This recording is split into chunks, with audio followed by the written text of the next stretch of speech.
Good afternoon, everybody, and welcome back to Summer Sessions Live. It gives me great pleasure to welcome Lynn Thomas here to KWETB in Ireland.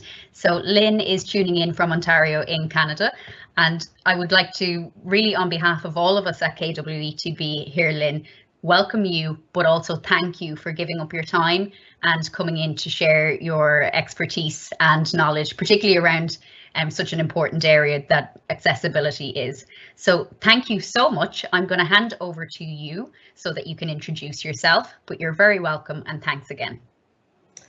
Thanks for having me. Hi, everyone. As Ashley said, I'm Lynn Thomas, and you'll see on the screen that we do have the Microsoft Translator activated. If you wanted to scan the QR code, you could and have those translations come straight to your phone. So a little preview, we will talk more about the translator as we move on in the presentation. So today we are talking about building an inclusive classroom, and learning tools are your superpower. As Ashley said, I'm Lynn Thomas, and you can access the slide deck that I'm using at bit.ly/accessibilitysuperpowers, and you can certainly follow me on Twitter at TomLynn101. Let's get started. So I'm sure you all realize accessibility is required by many people throughout the world and throughout life, because it's not something that you begin with and it stays with you. Sometimes you don't need to have any accessibility requirements, and then you need them, and then you don't again. And I think sometimes that's something that we forget to consider. So basically, you can see that there are lots of areas of accessibility that we need to take into account. Visually, people may be colorblind, have low vision, or be blind. Hearing, we have hard of hearing and deaf.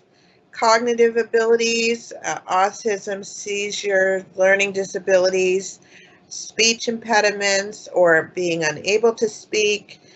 There's also mobility issues, including arthritis, quadriplegia, spinal cord injuries, and other neural issues, including anxiety, bipolar, PTSD, OCD, depression, etc.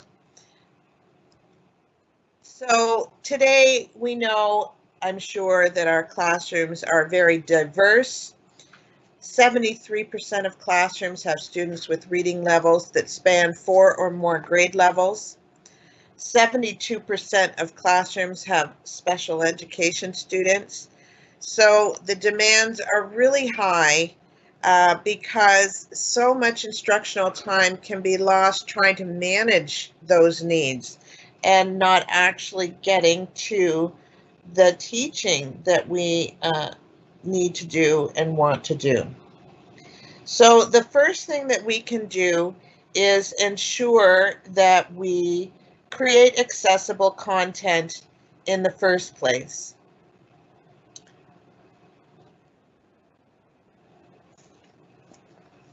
Excuse me. A Blackboard study revealed that there was low accessibility across higher education, where 77.9% of the images don't have the alternative descriptions included. 47% of documents don't have headings. Almost 45% of PDFs are untagged, and 35% of all documents have contrast issues. So we really need to work on improving that accessibility for people across the board. So what we can do from our part is, from the beginning, using the excellent accessibility tools that are available within the Office products. So for example, I'm just going to open Word here for a second.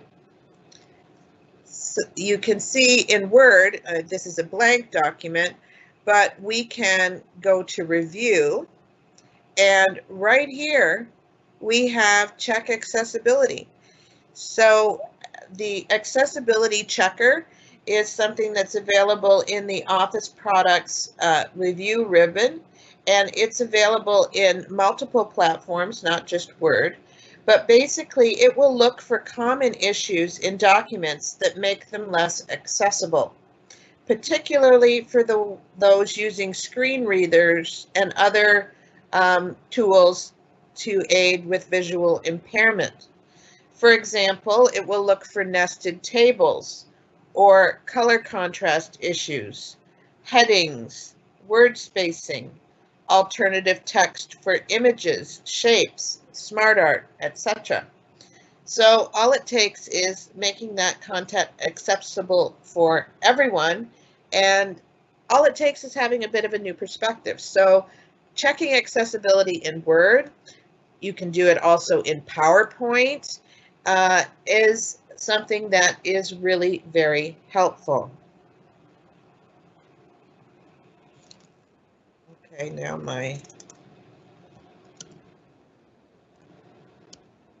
there we go. And just as a little bit of an idea of the difficulty that someone with color blindness could have, for example, these two websites are quite helpful in helping determine contrast issues. I'm going to show you this one.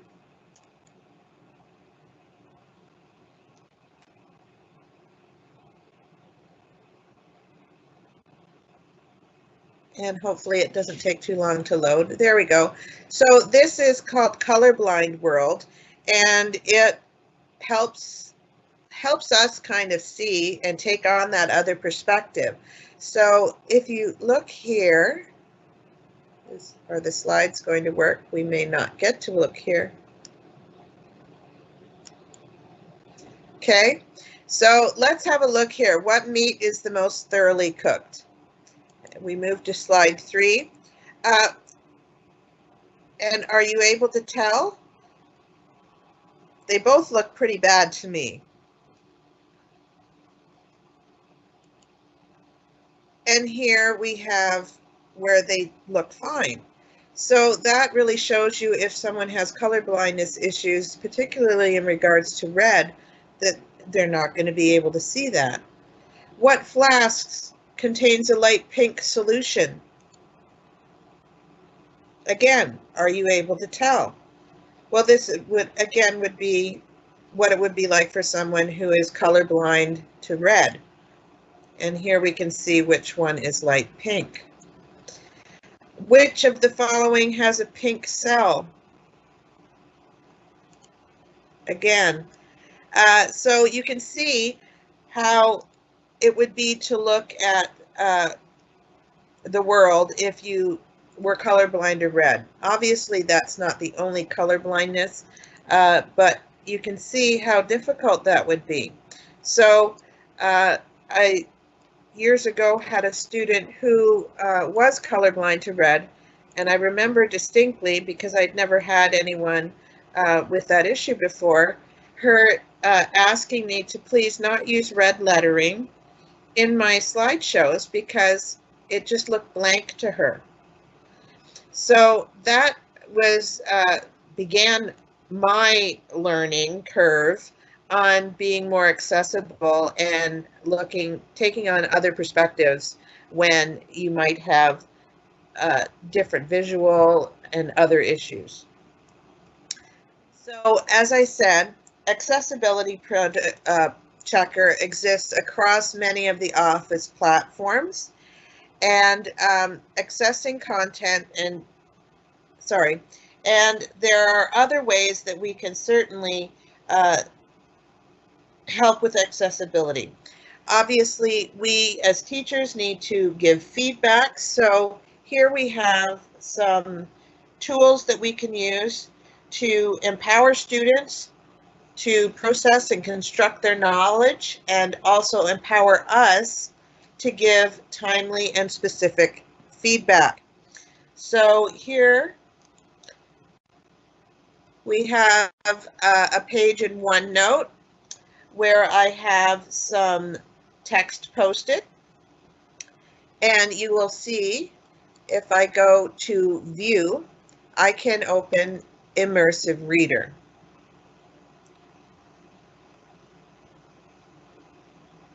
And it will take a second.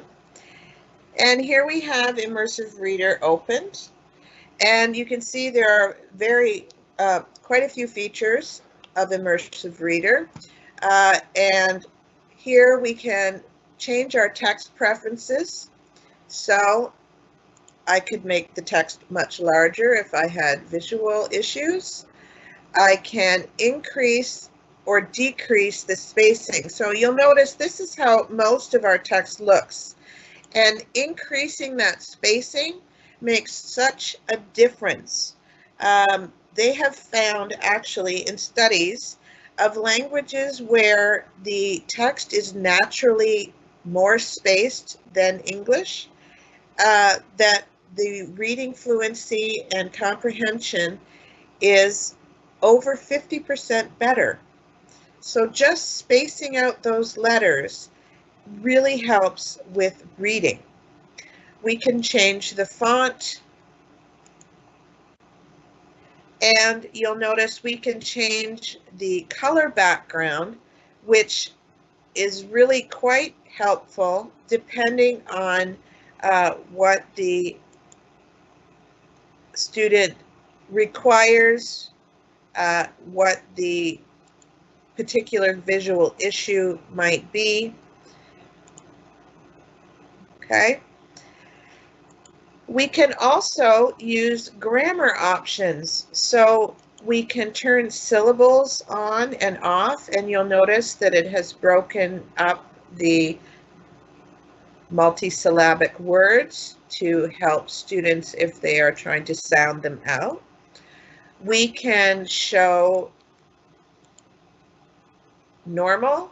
We can pick only the nouns and then it highlights them. Only the verbs. Again, this isn't just good for accessibility. This is something I use with my university level students in self-checking that they are not being repetitive, that they are using vivid verbs and descriptive nouns and adjectives and not always relying or going back to the same one. Being able to highlight, for example, just the adjectives. You can see there's only a couple in this passage, but being able to highlight those really shows if they tend to reuse the same one over and over again. So that's good for improving style as well. And finally, under reading preferences, this is, I think, just brilliant, is the line focus, where you could have it on a single line, a triple line, or multi-line to help the student focus in. A picture dictionary is also included.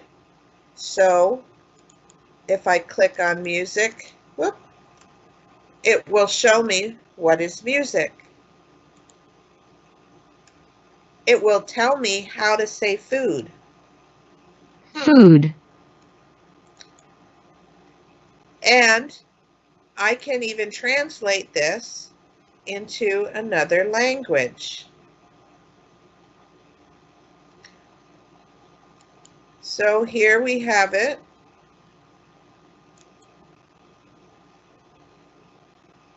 In German. We'll switch it back to English now. And last but not least, we can have it read aloud. The food of love, play on. Give me excess of it, that surfeiting. The appetite may sicken and so die. So you'll see that you can, the students can then be very independent and listening to the text, and we can change the voice speed. So that was at a slower speed. We can change the voices. So immersive reader is really a game changer in a classroom in the sense of giving students that independence and helping them really soar. Obviously, I'm sure you can see the benefits where the tools included are designed specifically to support students with dyslexia, color blindness, dysgraphia, and several other needs. With all the spacing, color contrast, read aloud, syllabic division, parts of speech, etc. We also want to think when we support students that it's not just about their own work. It's also about how we respond to it in timely, specific ways. So one wonderful thing about OneNote is the live ink capabilities where we can give feedback directly. For example, I can, if this was a spelling mistake, we could say spelling. And Ashley, could you let me know that the inking is coming through for you? It is indeed. I can see it on screen here, Lynn. Okay, wonderful. Thank you. So obviously we can give strong feedback, and in fact, students could use this to underscore something that they want to annotate. You know, this is imagery. Perhaps I'm making this up. I'm not really paying attention to what the line is. And we could say that it's important because of this, that, and the other thing. But you can see how we could do this quite quickly and actually in real time with the students. So it becomes really very quick to give students that feedback.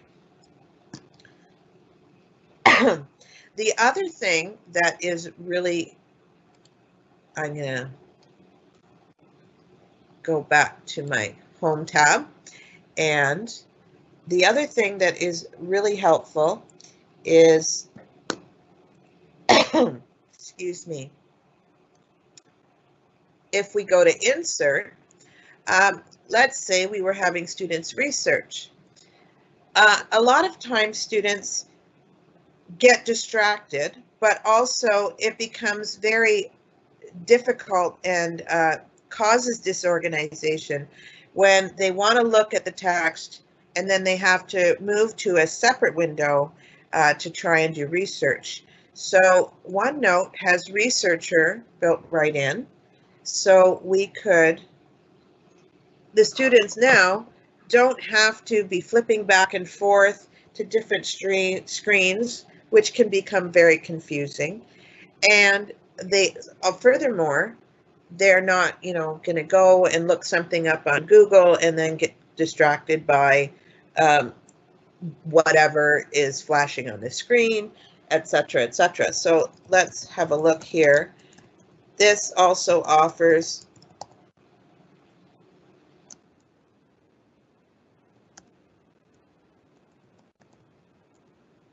and so you can see we can type in whatever we like, and it's going to bring up other relevant topics, cast, things on William Shakespeare. I can search all.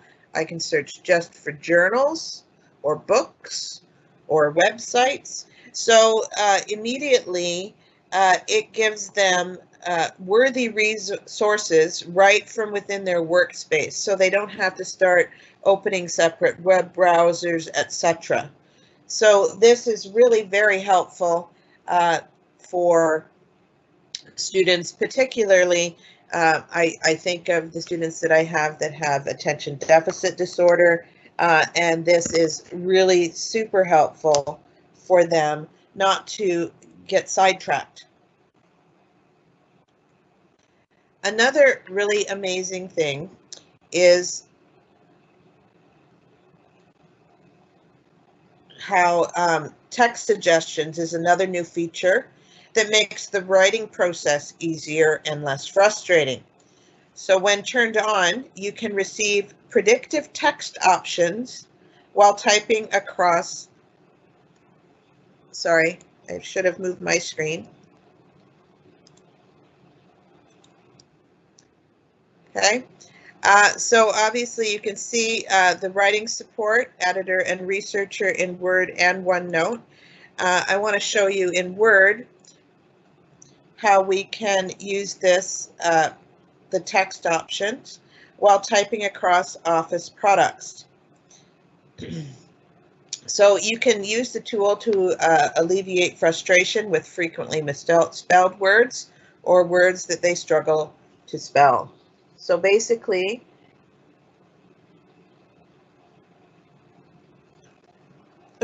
sorry, getting sidetracked. Text suggestion obviously empowers students in their writing process by helping them and supporting them in with the text suggestions. In order to get text suggestions, we need to go to Computer Settings and click on the Device section, and under Devices, click Typing. And there, Settings, and if we go to Devices, we would click on Typing here. And there you'll find toggles to turn on and off the different aspects of the tool. So you'll see here all the various choices: autocorrect, highlighting of misspelled words, show text suggestions as I type, add a space after I choose a text suggestion, adding a period, etc., etc. Okay, so that's how you could make sure that you have that turned on.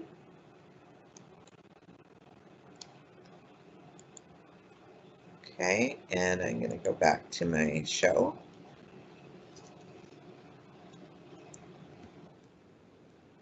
Okay, oh, sorry, I demoed that, so I don't need to show you.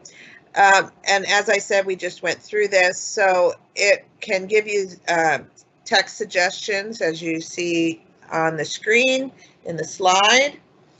And basically in the editor pane, it really systematically checks all the issues in the document and offers richer context to aid suggestion, choice, and comprehension.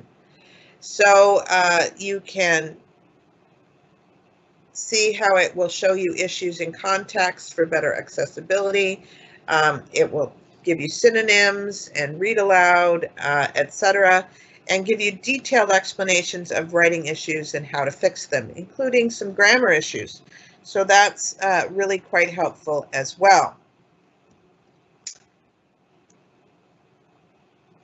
Learning Tools, as I demoed in OneNote, is available in Word Online as well. So that's important to remember, that the Immersive Reader is available across the Office platform, so, and in many third-party apps. So it just keeps getting better and better. You can see here that learning tools are available across many of the Microsoft platforms and tools, and they keep adding to it all the time. This is the most updated one, I believe. It's from April, so it might not be as updated as I'd like, because it's already June. But you can see the enormous range that the Learning Tools has. It's in Flipgrid, it's in Teams, Word, OneNote, Office Lens, Minecraft, Forms, and the list goes on and on. So Learning Tools is wonderful in the sense that you can teach it to the students and they have it available to them across all these platforms. They're not relearning the accessibility features for a new tool every time they switch to a different tool. So that's really important.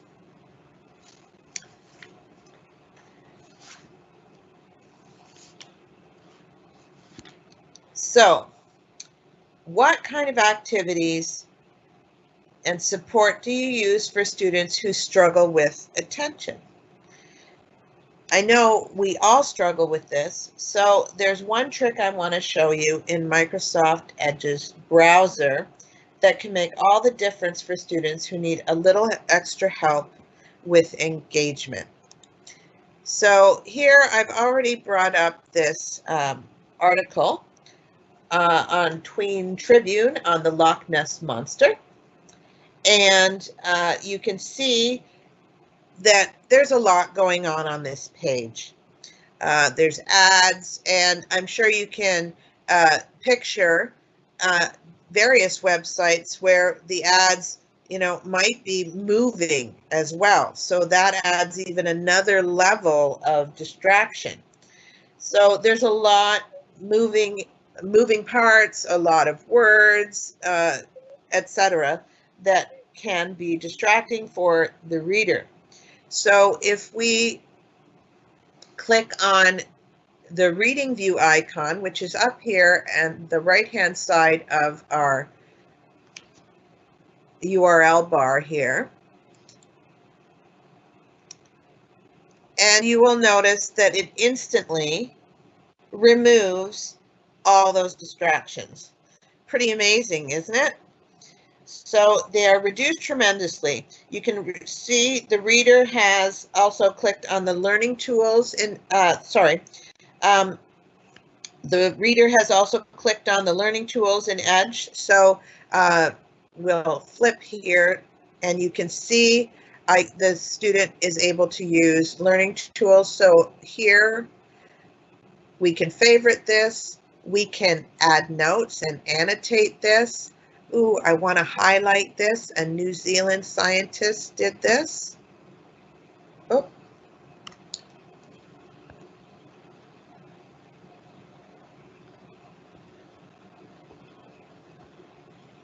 A New Zealand scientist, I want to highlight that.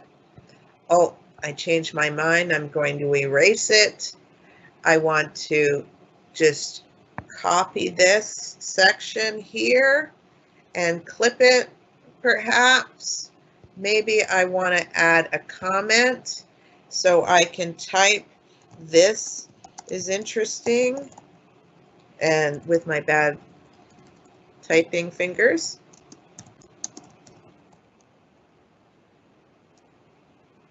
And then I can continue on. I can then save this. So this is what is really wonderful, is I can save this with my annotations and highlighting intact, and I can share it. So if I was annotating something, I could then share it with my teacher, and they could in turn annotate it and give feedback. So that is really a great tool. And it saves a lot of time, because what I used to do is I would have to copy the article and maybe paste it into OneNote. It took a number of steps to then have it where the student could annotate it, or the student could use Immersive Reader with it. And this eliminates all those steps. Now they could just go straight to where they need to go, annotate, they can clip it, or save it, and then they could save it right to their OneNote with the annotations intact if they wanted to. Okay, so this is, again, really, really helpful for students, especially those with distractions.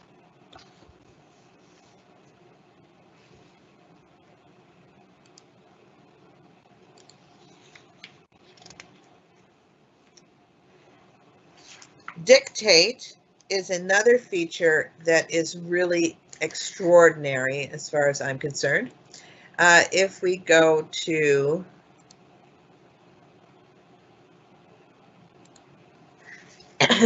sorry, sorry.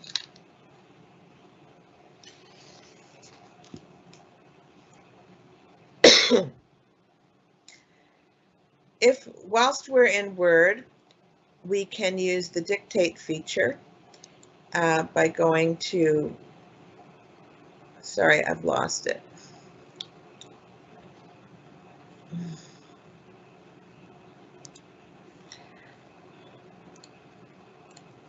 Okay.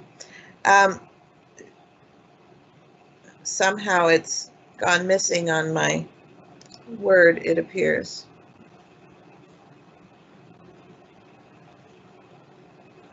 So I will have to fix that. But normally, in Word, you would be able to hit dictate on the far right-hand side, which suddenly seems to be missing from my Word. And you can choose the language, and then it will type as you speak. Really, it's similar to the captions that you see at the bottom of the screen, except it would be printing them in Word for me as I talk. So those students who need that speech to text don't have to learn a difficult process.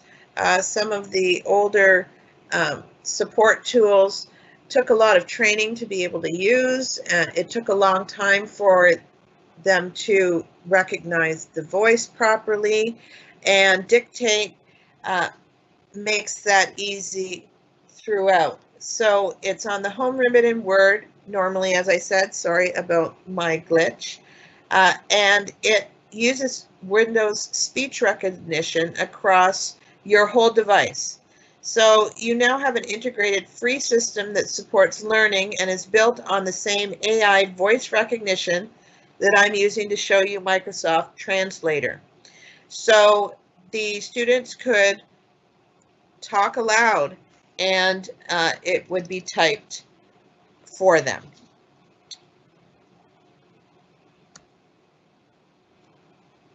Yeah.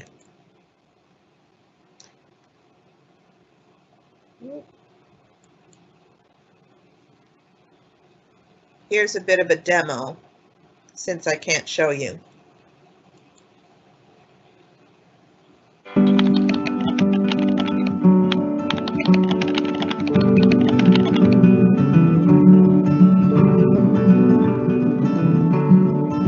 Hello.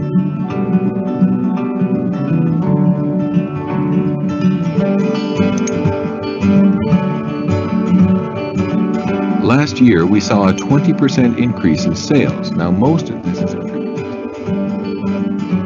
The bear and her cubs hungrily searched the forest for berries.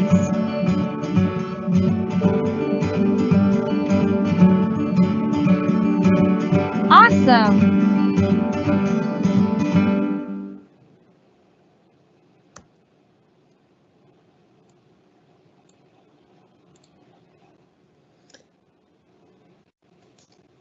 We have been using Microsoft Translator throughout our presentation, and because you and I all speak English, it's not translating it into another language, obviously, but it is a very powerful tool in that sense to be inclusive.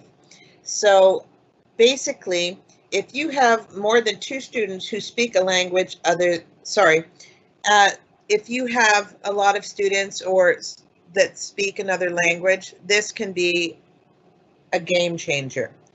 I've seen it used in parent meetings and even whole school assemblies and or parent welcome night, where, if you remember at the beginning of our slideshow, there was a QR code that could be scanned, and we had student helpers who assisted anyone to scan the code and select the language that they would like to have translated. So then the speaker could carry on with their presentation, and everyone in the audience could select the language that they wanted, and they would have this translation, like you see at the bottom of our screen, on their cell phone. but in their language. So essentially, they could have 10, 12, 20 different languages going on simultaneously, being translated for various members of the audience. That is powerful.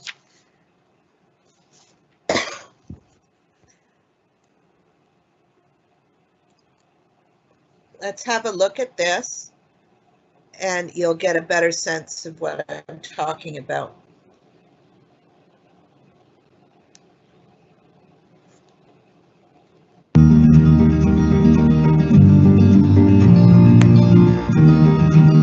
There is a language barrier inside the walls of our schools, and it's not going away.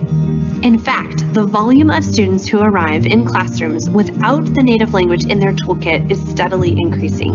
In the United States, the number of English language learners in the nation's K-12 student population has more than doubled since 1990. When students aren't able to comprehend a new language, it can be difficult to socialize with peers or understand new concepts. Often, these students feel disconnected from their school community. Sometimes, despite a teacher's best efforts to explain something, students with a language barrier still feel lost. With Microsoft Translator, teachers can easily engage students regardless of their language abilities. Teachers simply tap to start a conversation and share the code with their students. Students join the conversation by entering the code into any device with web capability. Then they choose which language they would like to hear or see. As the teacher speaks, Translator provides real-time audio in the chosen language for each student. It also provides a live, real-time transcript of the conversation. Students can hear and read the conversation as it is happening in class. The transcript appears on a student's device in the language of their choice. In fact, Microsoft Translator can translate into multiple languages simultaneously. This live translation allows students to be fully engaged in the topics and social dynamics of the classroom. Translation can be tricky with unique names or subject-specific vocabulary. But with the PowerPoint add-in, Translator reads everything in the teacher's slide deck and slide notes so it can create a more accurate translation. Translator gives me the opportunity to reach my students in a way I never could before. I love seeing their faces light up when they realize they actually understand the message I'm trying to get across. They can participate in class discussions like never before. Translation doesn't only accommodate the learning of non-native speakers, it helps other students too. Taking notes in class can be a challenge, but the transcripts provided by Microsoft Translator allow all students to access the conversation after the fact. Microsoft Translator allows students to move from feeling confused to feeling connected with peers and engaged in learning. Translator saves time, provides real-time translation, and keeps students captivated with classroom conversations. Just visit aka.ms/translator.edu to learn more and download the app.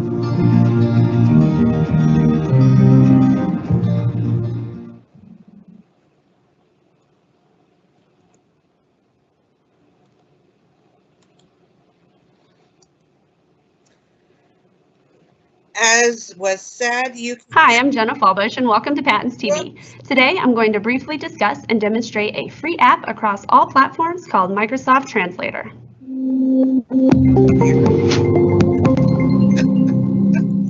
If you've been looking for a tool to assist you with translation... There we go. Sorry about that. Back to where we were. So the Translator app is something that you can download on your cell phone and have handy at any time. I know, having attended a Microsoft E2 conference in Paris last year, it was an amazing thing to be able to use when there were educators from all over the world there. And in our specific little working group, there was one teacher from Greece and one from China whose English was very limited. So it was incredible to be able to use the Translator app to communicate with each other and add to our conversations and our learning with each other in such a dynamic way. And using the translator app in PowerPoint or etc., it's not the only way to use it, obviously. We can also use that translator app to connect with other students, teachers, and professionals all around the world. Using Skype Translator, it works in over 50 languages, so you can have live interactive sessions with people around the world and communicate with them easily. You don't have to worry about, well, it will be hard to connect with them because we won't understand each other. It's an amazing thing. So there are classroom teachers, scientists, lecturers, museums, and many other options for connecting via Skype. And check out Skype in the Classroom on the Microsoft Educator community to get inspired and get started with your own global outreach. Not only is it easier to communicate with people further away, there is one more tool I want to show you that can make collaboration and communication right in your own school more doable. Office Lens can really help bridge gaps for teachers and students. It can turn whiteboard notes into PowerPoint slides and hard copy handouts into digital editable documents. Teachers use Office Lens to digitize handouts that they then place in OneNote for student access. Or if you have that one old handout that you don't have on the computer, it's a great tool to make it editable again. For students, Immersive Reader is available on Office Lens as well, so they can have documents read aloud and adjust the text for their needs right on their mobile devices. Here we have Jeff Petty, an engineer at Microsoft, showing us how it's done.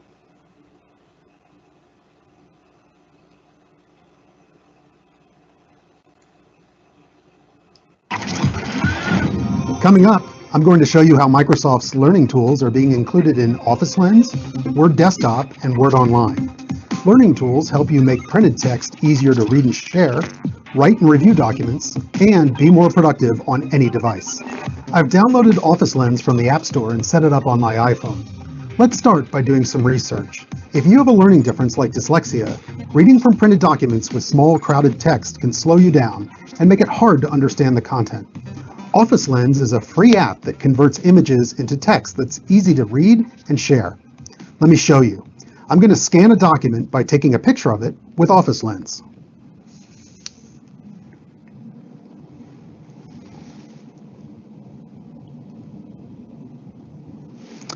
Next, I'm going to view the content of the document with the Immersive Reader. It's built right in. We've added the ability to increase font size and add spacing so it's easy to read the text. We've also added a read aloud feature so you can have the text read to you. 7 years ago our fathers brought forth on this continent a new nation conceived. Office Lens makes it easy to export the image and text to OneNote, Word, and other apps too. Let me switch to Word on my PC.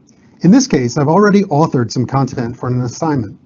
Word's editor feature includes new spelling and grammar checks to help improve your writing. For example, when you right-click on a misspelled word, you get synonyms for each suggestion. And Editor also allows you to read suggestions out loud so you can be confident in your choice. Approximately. About. Around. Roughly. Editor can also address common word choice errors, things like choosing between affect and effect. And Editor can help you improve your writing by making it more concise. Editor is built to learn. It will continue to improve over time as we add new checks and as more people use it to improve their writing.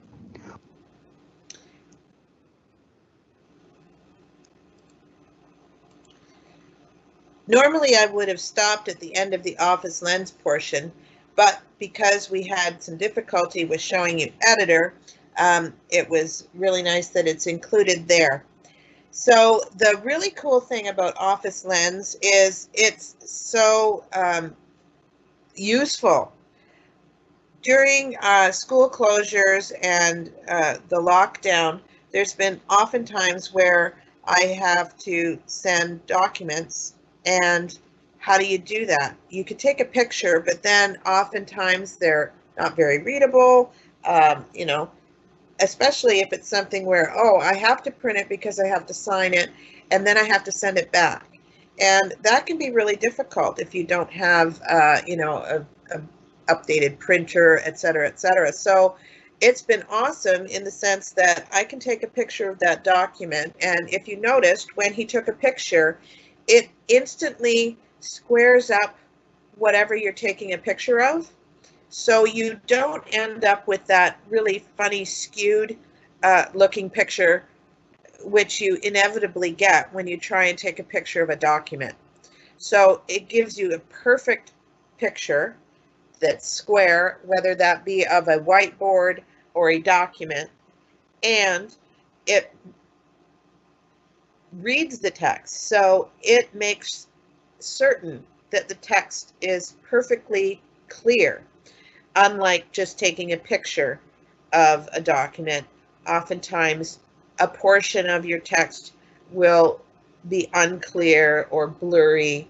So Office Lens is a really excellent tool for a lot of reasons, because it instantly digitizes those things that maybe you don't have means to otherwise scan, and then you can email them, share them, send them to OneNote, etc.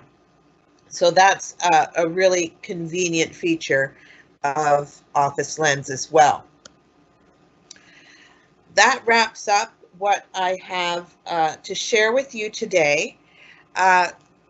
You certainly can learn more and in more depth than the overview that I've given you through the educator community at aka.ms/educator community.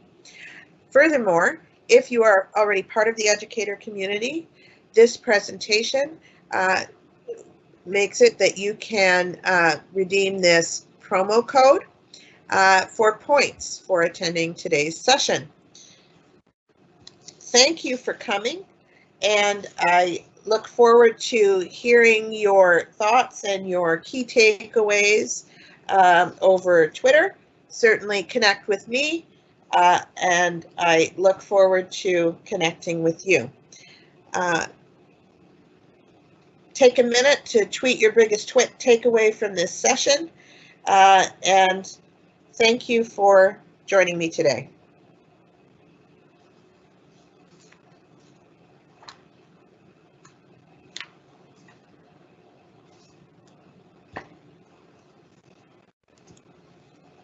Thank you so much for that, Lynn. Sorry, I was typing in the chat there, and that was my delay coming in.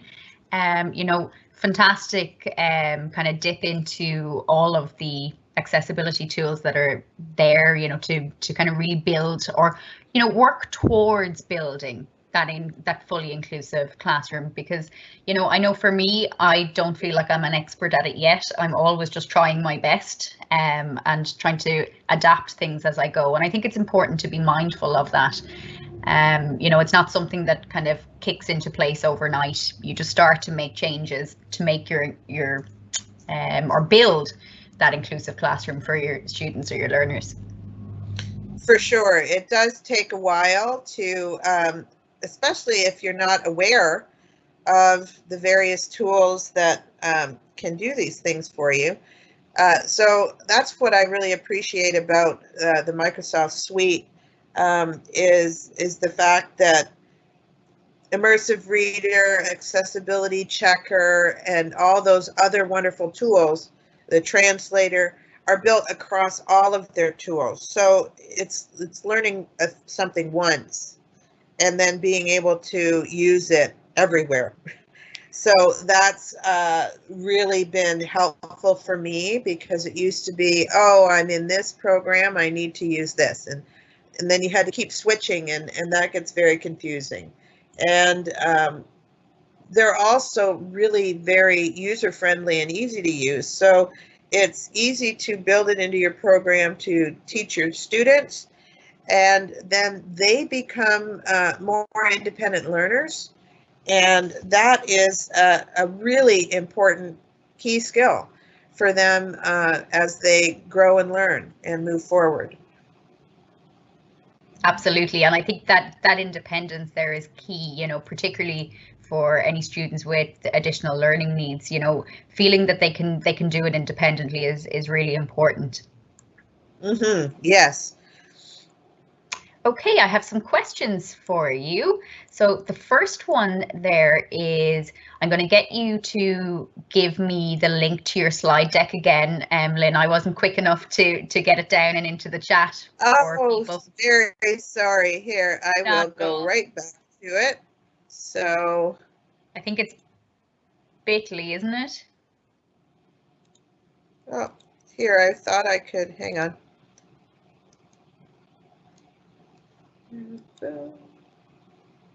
Okay.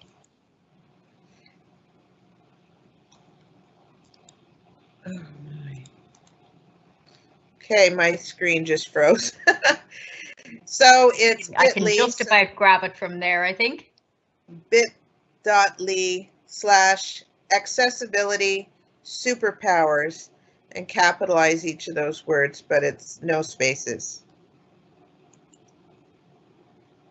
Yep, I think I got that. So https://bit.ly/accessibility superpowers with a capital A and a capital S.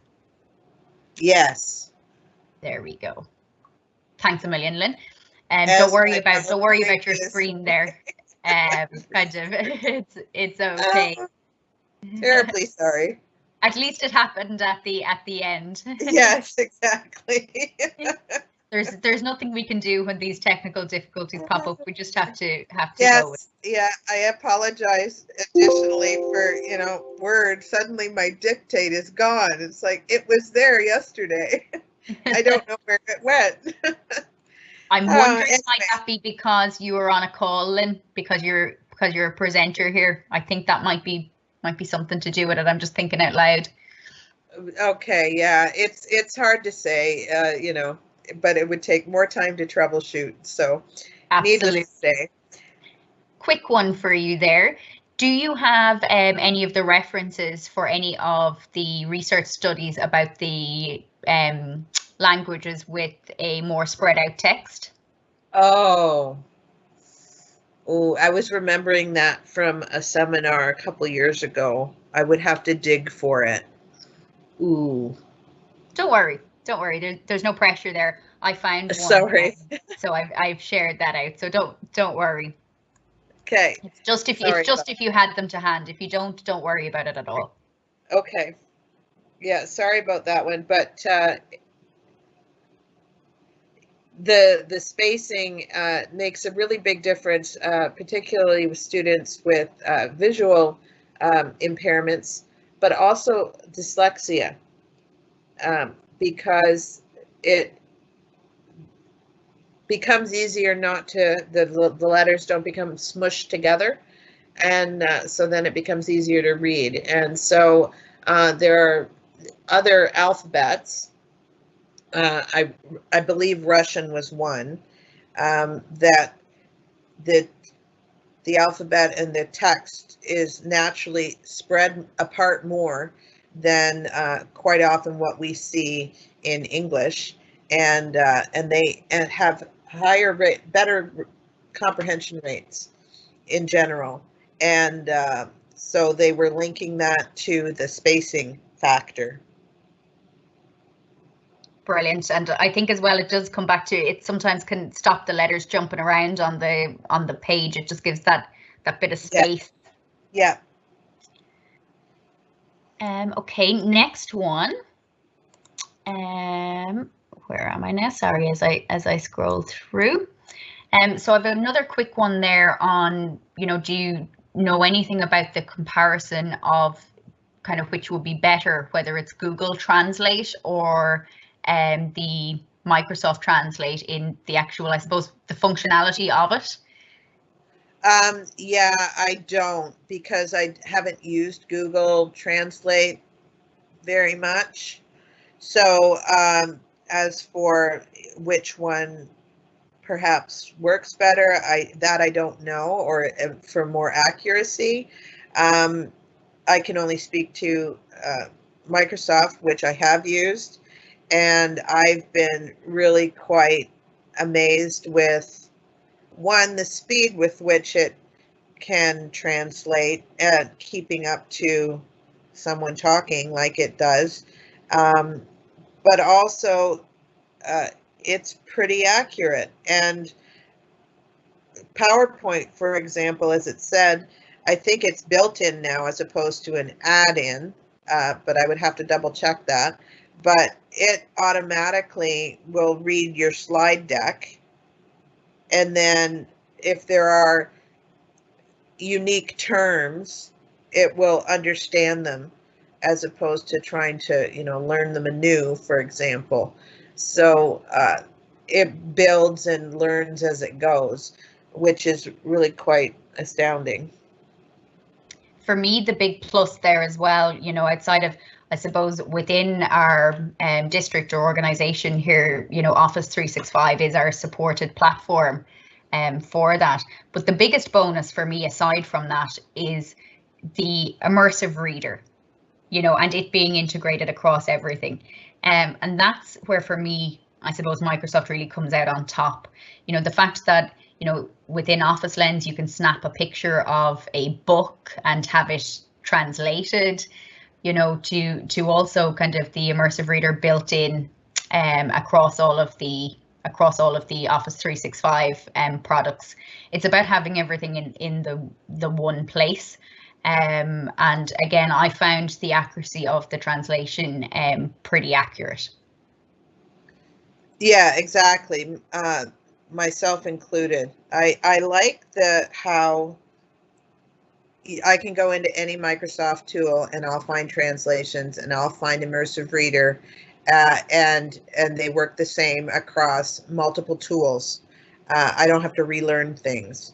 So that is particularly supportive when you're working with students, especially if they're not overly techie, as we say. I find a lot of students that I have are really good at Snapchat, but not very good at any sort of tool that has any sort of educational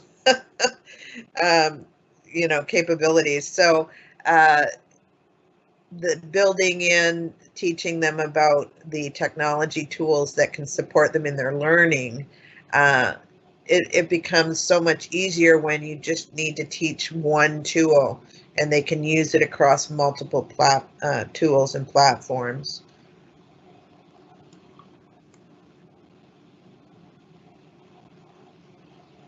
Thanks for that, Lynn. Aside from that, there's just really positive feedback coming in. So thank you so much for taking the time to join us this. Well, it's your morning time. I think is it 10 a.m. with you at the moment? Yes, it is. It's your morning. I need to go for my second coffee. Brilliant. Well, we're at 3 p.m. here in the afternoon, and it's a lovely sunny day outside.